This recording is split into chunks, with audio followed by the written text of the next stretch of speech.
Welcome to The Explainer. So, have you ever wondered how an AI, goes from knowing absolutely nothing to mastering a task? Well, it's not magic, it's a process. And today, we're going to dive right into the engine of machine learning, how a model measures its own mistakes and then, step by step, actually gets better. So, how does this really happen, at its core? It all boils down to this surprisingly simple, intuitive process. It's just a methodical, relentless cycle of measuring exactly how wrong it is and then taking a tiny, calculated step towards being a little less wrong. That's it. That's really the secret sauce. And to really get this, we need to meet the two key players in this whole story. First up, you've got the loss function. Think of it as the model's report card. It answers one simple question: how wrong was my last guess? And then you've got optimization. That's the strategy, the game plan for improving that grade. It asks, okay, that was bad. How do I fix it? Okay, so first things first. Before a model can even think about improving, it needs to take a brutally honest look in the mirror. It needs a score, a clear, simple number that tells it exactly how badly it's messing up. And that's the job of the loss function. It takes what the model predicted, compares it to the right answer, and crunches all of that down into one single straightforward number. We call this number the loss, and it's just a direct measurement of the model's error. The easiest way to think about it is like you're playing darts. Your prediction is where your dart lands, right? The correct answer is the bullseye. Well, the loss is just the distance between your dart and that bullseye. The entire goal of training is to get that dart closer and closer to the center every single time.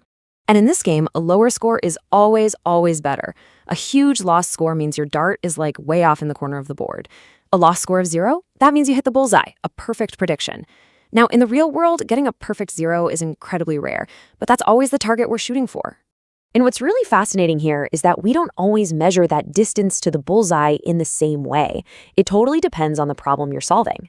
For example, if you're trying to predict a house price, you might use a method that really punishes the model for being off by a lot of money.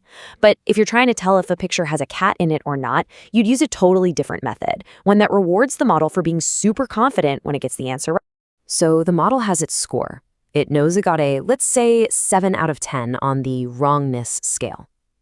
Now what? How does it actually use that number to get better? Well, this is where our second character, optimization, makes its grand entrance. The process of optimization is best understood with this fantastic analogy. Just imagine you're standing on a giant, hilly landscape, but it's completely surrounded by a thick fog. Your goal is to get to the lowest point, down in the valley. You can't see it, but you can feel the ground under your feet. So what do? You feel for the slope. You figure out which way is downhill, and you take a small step in that direction. And then you just do it again, and again, and again. That feeling of the slope, right? The steepness under your feet that tells you which way is down. In machine learning, we call that the gradient. It's basically a mathematical compass that points in the exact direction the model needs to adjust its parameters. And you can think of parameters as millions of internal knobs and dials to reduce that loss score as fast as possible. So, knowing the right direction, that's half the battle. But now we've got a brand new problem. How big of a step should we actually take? And believe me, this decision is absolutely critical. It can be the difference between learning efficiently and just getting completely lost. This step size has a special name. We call it the learning rate. Now, if you set your learning rate too small, it's like taking these tiny, shuffling baby steps down that foggy hill. Sure, you'll get to the bottom eventually, but oh my gosh, it's going to take a painfully long time. On the other hand, if your learning rate is way too big, it's like taking a giant, reckless leap in the dark. You might jump right over the bottom of the valley and land halfway up the other side. You could even end up higher than where you started. You just completely overshoot the target. So the whole game is finding that just right learning rate, the Goldilocks zone.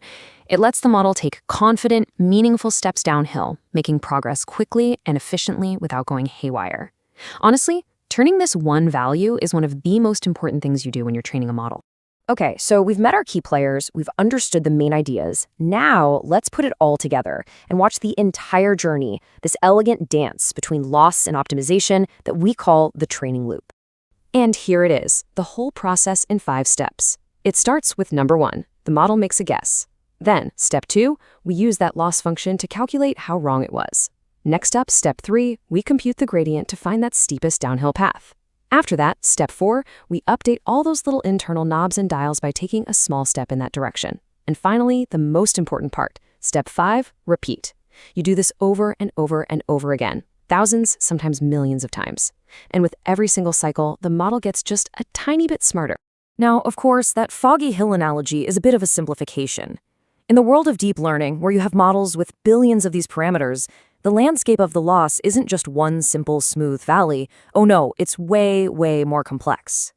The actual landscape the model has to get through is filled with all sorts of challenges. You've got local minima, which are like these little dips that trick the model into thinking it's at the bottom when it's not. You've got huge, flat plateaus where the gradient is almost zero, so it's really hard to know which way to go. And you have these tricky saddle points. This is exactly why data scientists have developed much smarter optimization methods, things you might have heard of like ADAM or RMS prop. They're like experienced hikers with way better gear for navigating this kind of treacherous terrain. So the main takeaway here is this: a deceptively simple process, this relentless loop of measuring an error and taking a tiny step downhill, is the fundamental engine that's powering so much of the incredible AI in our world.